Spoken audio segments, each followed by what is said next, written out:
Hi, this is John from Sharp Mountain Games, and today we're taking a look at this book, The Basic Fantasy Field Guide of Creatures Malevolent and Benign. And it's copyright 2014 by Chris Gonerman and contributors, and basically what it is a monster manual for BFRPG. Now, just some full disclosure, I do have 2 or 3 pieces of artwork in this particular book, and I've done artwork and other writing for Basic Fantasy. So I just right up front, I love the book and I use it a lot. So it's going to be a very positive review. So what is Basic Fantasy RPG? Let's just talk about that first before we actually get into the book. It's an OSR, or an old school Renaissance game. Now, it's most closely related to Basic Fantasy, Basic Expert D&D from 1981. However, there are a few changes. For example, it uses ascending armor class. Race and class are split, so you can be an elf thief or a dwarf cleric rather than just being a dwarf or an elf or a halfling.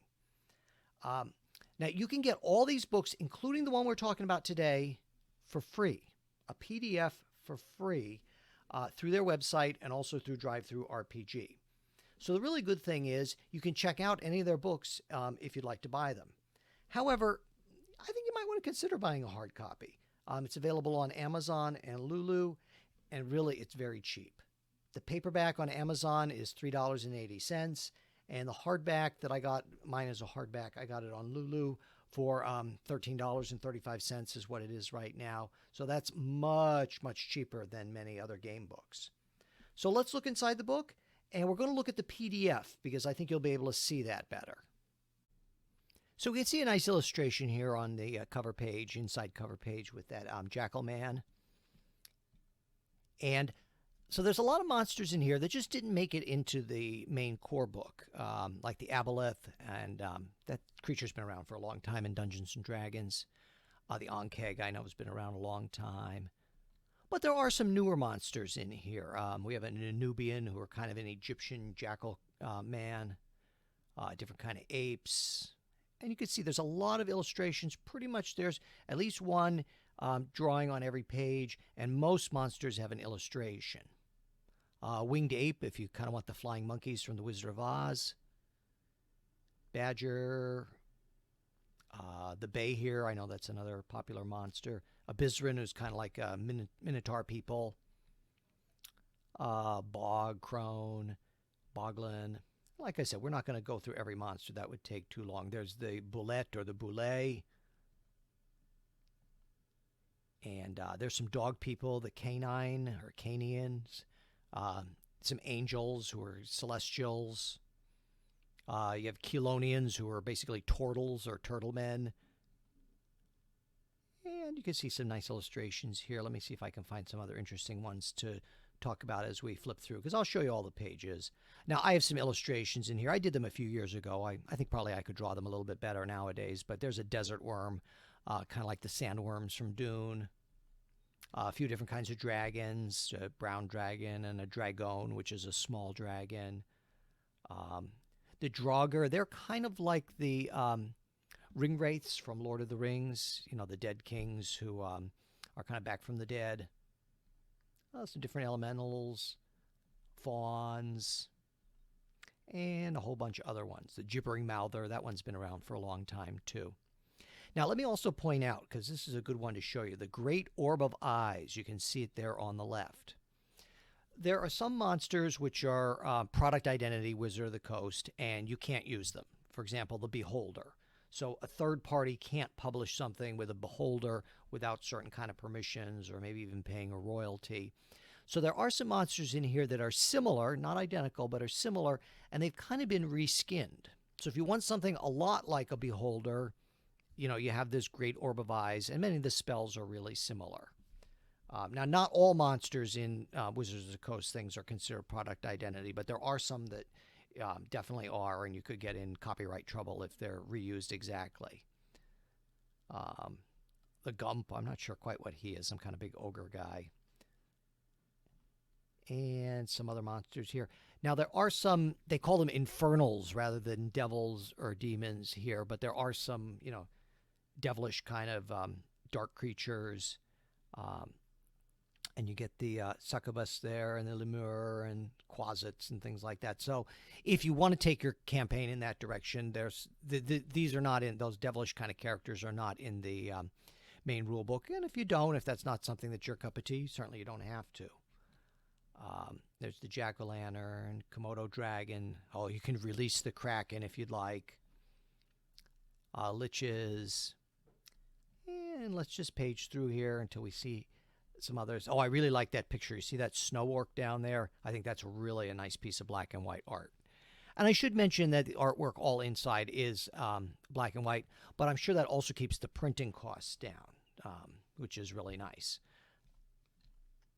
Oh, these Phaeriss, they're kind of interesting because I think they're a lot like the Gelflings from the Dark Crystal, or at least the female ones, that they have wings. But they're a little bigger. They're not just a standard fairy. So if you want something like a Gelfling, you have it right there.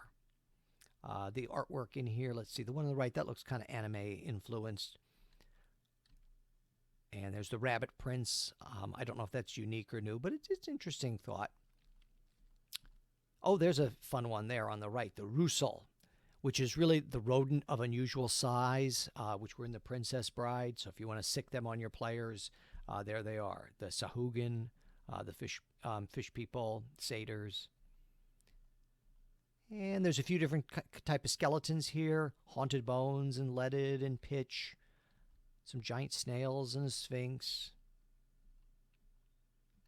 And here's another case where the Mind Flayer, you know, Wizards of the Coast, that's their product identity, so you can't use that. But if you want a version of it, they have one in here called a Thulid, which I think is kind of coming from Cthulhu. And they give you some options on that. So there's like a Great Brain one. And then there's a few options, too, for how powerful you want your Thulid to be, how powerful you want your Mind Flayer to be. Now, it's not identical, because it probably can't be identical, but absolutely you could have this for your OSR kind of games here and have something very, very similar to a Mind Flayer. And you can see we're almost at the end here. Zombies and a couple different types of zombies and zombraires. So you get some variety. And there's another nice piece of artwork there with that. I don't know if he's a zombraire or a skeletor, but he's definitely a pretty creepy undead person there. And there's the OGL to keep everything legal. And that's the inside of the book. So who should consider buying the book? If you're an old school dungeon master, I think it's a great purchase. It has a lot of monsters. Now, the main rule book for Basic Fantasy does have a lot of monsters in it as well. But this really expands that list and gives you a lot more options. And also there's some reskins of other classic monsters, as we mentioned when we did the flip through. So if you're looking for a classic monster, you might be able to find it in there. But there's also a lot of new ones in there, ones that, you know, were created just for this book. And also, if you're an old school DM and you prefer descending armor class, it's really easy. Just take 20 minus the number that's in there. So if it's 17, well, 20 minus 17 is AC3, and you're good to go. But I'd also like to encourage DMs who run a newer system, you know, like 3rd edition Pathfinder or 5th edition, really to consider it. I think you really would be able to use many of the monsters exactly as is.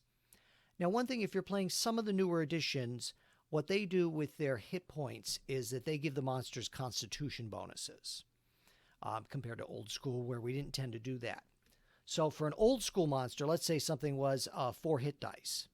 Well, you take that 4, multiply it by 4.5, and you have your hit points, at least on average, because on a D8, an average is 4.5 statistically.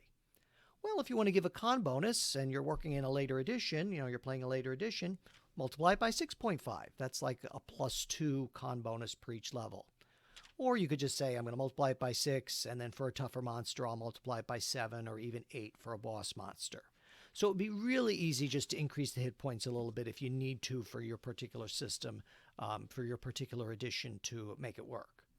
So overall, I think it's a really good value for the money, lots of art, and even lots of ideas, you know, that you could springboard off of.